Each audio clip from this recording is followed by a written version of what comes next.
Au nom du Père, du Fils et du Saint-Esprit. Amen. La paix de Jésus soit dans votre maison. J'espère que vous allez bien, que vous êtes dans la paix et la joie de Jésus. Alléluia. Évangile selon saint Marc, chapitre 7, versets 1 à 13. Autour de lui s'étaient rassemblés les pharisiens ainsi que plusieurs maîtres de la loi venus de Jérusalem. Ils virent que certains de ses disciples mangeaient leur pain avec des mains impures, c'est-à-dire non lavées. Il faut savoir que les pharisiens et les juifs en général ne mangent pas sans s'être lavé les mains jusqu'au coude pour respecter la tradition des anciens. Lorsqu'ils reviennent des lieux publics, ils ne mangent pas avant de s'être aspergés d'eau.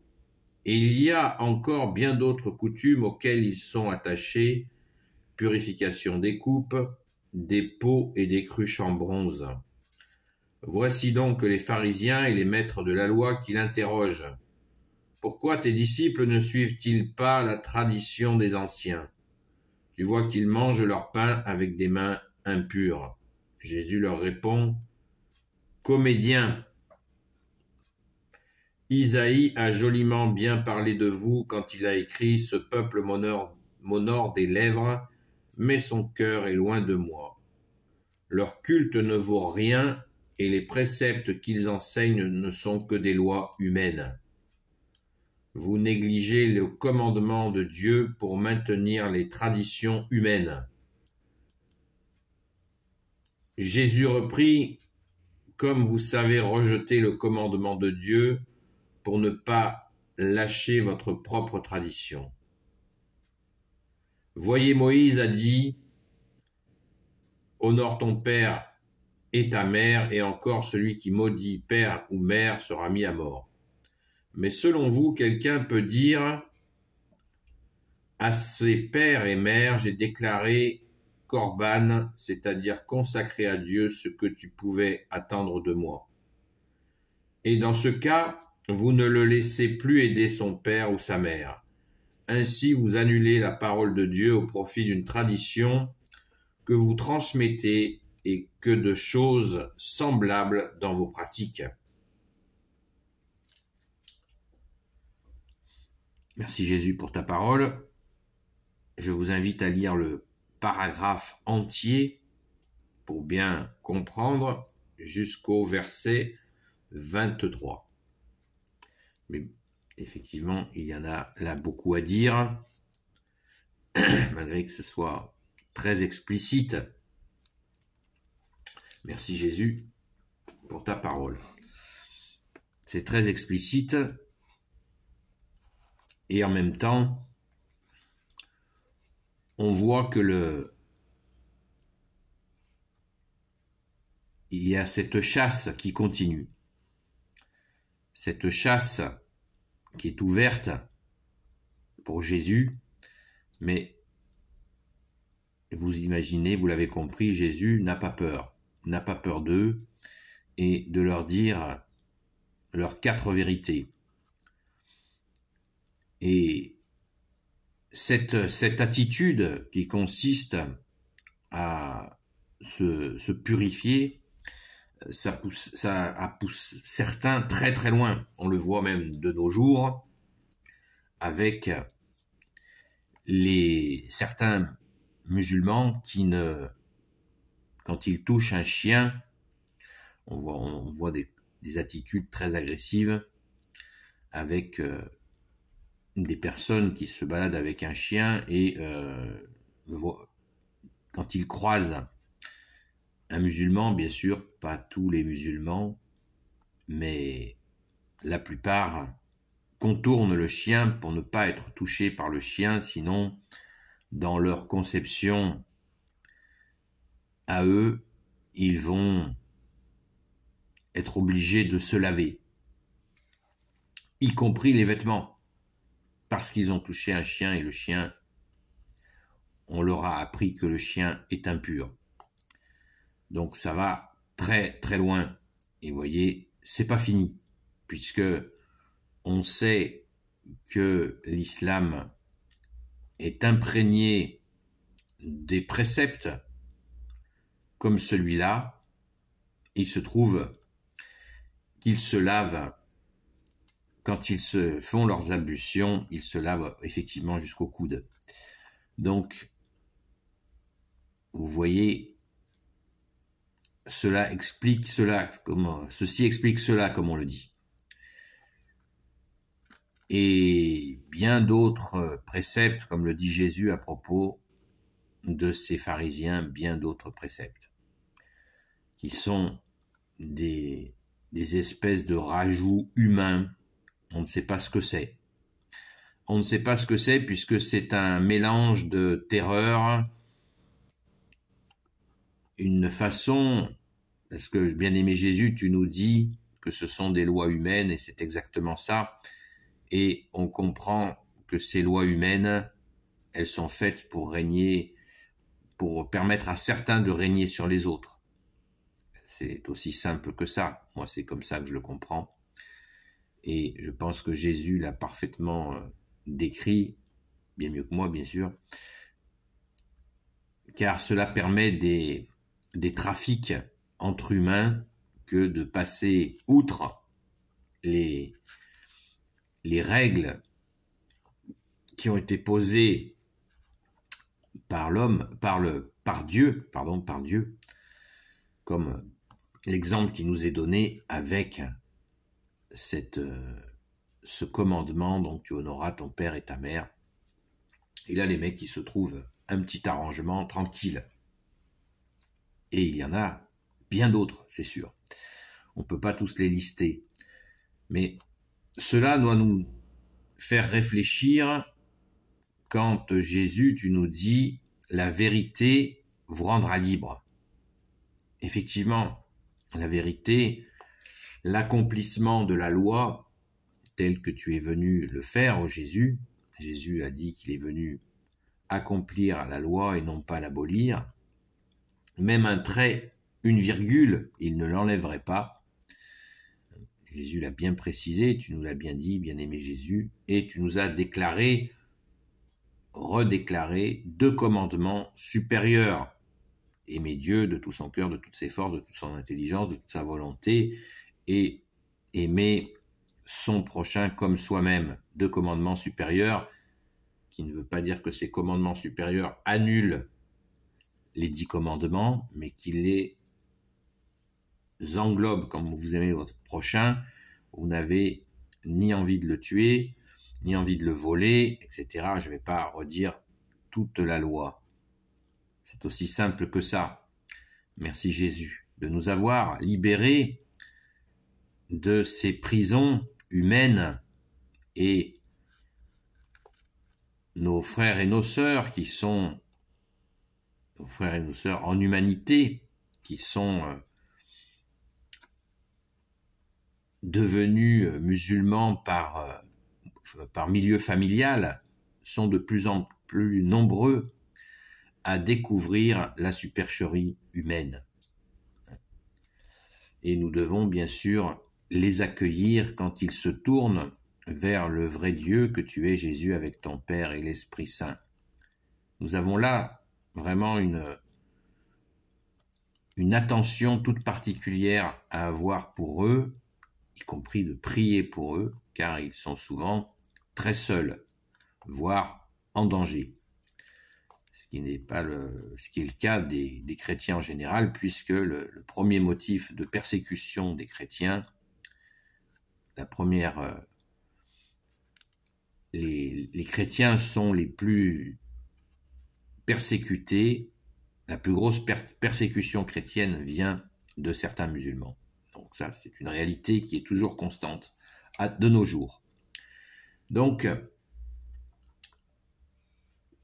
quand Jésus nous parle de cette question de pureté, d'impureté, c'est pour ça que je vous invite à lire le paragraphe entier, non pas le chapitre entier, mais le paragraphe entier, puisque dans la suite, Jésus, tu nous parles de ce qui salit l'homme.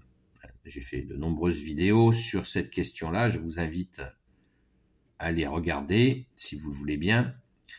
et où tu nous dis, effectivement, c'est une chose très importante, ce qui salit l'homme, ce n'est pas ce qui rentre par la bouche de l'homme, cela est évacué si c'est impur. Ce qui salit l'homme, c'est ce qui sort de son cœur. Les choses mauvaises viennent du cœur, un cœur non nettoyé, non converti, non tourné vers toi, Jésus, est un cœur qui va salir, comme les insultes. Quand quelqu'un insulte, sort des insultes de sa bouche, et bien il se salit. Mais il y a d'autres choses qui salissent l'homme, comme l'adultère, le vol, etc., le mensonge, la démesure, nous dit Jésus. Voilà ce qui salit l'homme. J'ai fait des vidéos là-dessus. J'essaierai de vous les mettre dans les commentaires ou dans la description. Donc, n'oublions pas cette dimension qui, de nos jours, il y a un trouble sur cette question-là. Donc, soyons très vigilants, et d'où l'importance de connaître ta parole, Jésus, parce que combien de gens le savent et se font piéger par des histoires de pureté extérieure.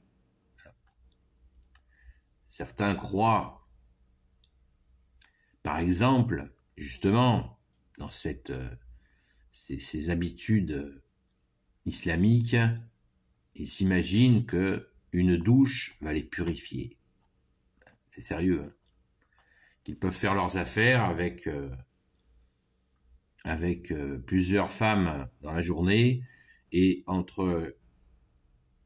fin de journée, une douche va les purifier. Voilà. C'est très grave, très très grave. Et pourtant, c'est assez courant comme conviction. Alors certains disent mais non, c'est qu'ils n'ont rien compris. Eh oui, mais c'est très répandu, et je ne vois pas ici ou là des gens expliquer cette façon de faire, dénoncer cette façon de faire qui permet tous les abus. C'est absolument terrible. Donc, imprégnons-nous de ta parole, Jésus, pour bien comprendre que l'impureté, voilà, ce n'est pas ce que mange l'homme, ce qui rentre dans la bouche de l'homme, c'est bien ce qui sort de l'homme, c'est ce que fait l'homme qui peut le rendre impur. L'exemple d'avoir des relations sexuelles au kilomètre, hein, eh bien, voilà ce qui peut salir l'homme, évidemment. Les insultes, la rancune, la liste est longue. Et il nous faut offrir à Jésus nos erreurs, nos péchés, nos fautes, et comprendre que ces fautes nous salissent, nous ralentissent, nous font vraiment nous rendre impurs, ces fautes-là, et Jésus est venu nous en libérer, le seul sauveur. Alléluia, Jésus, tu es le seul sauveur et tu es venu nous en libérer. Ce n'est pas en prenant une douche que nous allons nous purifier. Il y avait une secte juive qui est la secte des Esséniens, où ils étaient tellement dans cet aspect de la purification qu'ils ne rentraient pas, quand ils rentraient dans Jérusalem, ils ne restaient pas trop loin des portes d'entrée et de sortie. Pourquoi ? Parce que ils considéraient que Jérusalem était la ville sainte et qu'il leur était interdit d'avoir des besoins, hein, vous avez compris ce que je veux dire, dans la ville. Donc ils se tenaient à distance, à proximité, quand ils venaient dans Jérusalem, des remparts et des portes pour pouvoir sortir faire leurs besoins à l'extérieur de la ville. Vous voyez jusqu'où ça peut aller. Ça va très loin, ces histoires de purification. Et Jésus, tu nous as libérés de cela. On ne peut que rendre grâce, être émerveillé de voir comment Jésus, tu as, au prix de ta mort et de ta résurrection, tu es venu nous libérer de toutes ces entraves. C'est absolument magnifique. On a ces mêmes choses, comme par exemple Jésus nous dit, quand tu fais l'aumône, ne l'annonce pas avec une trompette. Ben, c'est pareil. Voilà. Des gens religieux se faisaient voir en train de donner l'aumône, ça existe encore. Et attention à cela, soyons quand Jésus nous dit, quand tu donnes quelque chose à quelqu'un, eh bien que ta main droite ignore ce que fait ta main gauche, que ça se fasse discret, afin que ton Père sache ce que tu as fait. Alléluia. Seul ton Père doit savoir ce que tu as fait. Merci Jésus. Alléluia. Donc, soyons vraiment, n'hésitons pas à transmettre cette parole de Jésus sur la question de ce qui est pur, ce qui est impur, car nous en avons grand besoin. Merci Jésus pour cette liberté que tu nous as promis, et la vérité vous rendra libre. C'est pas moi qui l'ai inventé ce matin, cette parole est de toi Jésus. La vérité vous rendra libre. Alléluia, merci Jésus. Béni soit le Père, le Fils et le Saint-Esprit. Amen. Ô Jésus, toi qui peux tout et qui portes tout, toi le Sauveur, toi l'Emmanuel, je te confie toutes celles et ceux qui regarderont cette vidéo ainsi que leurs proches selon ta sainte volonté, ô Jésus. Sainte Marie, Reine des cieux, toi l'Immaculée Conception, toi qui écrases le serpent, toi qui as la lune sous tes pas, toi notre Mère, Notre-Dame. Saint Joseph, toi le juste et le saint, toi le sage, toi la terreur des démons, toi le saint gardien de la Sainte Église catholique apostolique. Sainte Marie-Madeleine, notre chère sainte patronne. Et vous, tous les saints et saintes amis de Jésus, Saint Michel Archange, qui est comme Dieu, Saint Gabriel Archange, Saint Raphaël Archange et tes anges guérisseurs, et vous, tous les anges qui servez Jésus, je vous confie toutes celles et ceux qui regarderont cette vidéo, ainsi que leurs proches, selon ta sainte volonté, ô Jésus. La paix de Jésus soit dans votre maison. Je vous invite encore à lire le chapitre entier, donc pas le chapitre entier, le paragraphe entier, je vais y arriver, le paragraphe entier. Ainsi, vous aurez vraiment toute cette séquence qui montre encore que Jésus, tu es pour toujours notre seul enseignant. Amen. Et je vous dis à très vite.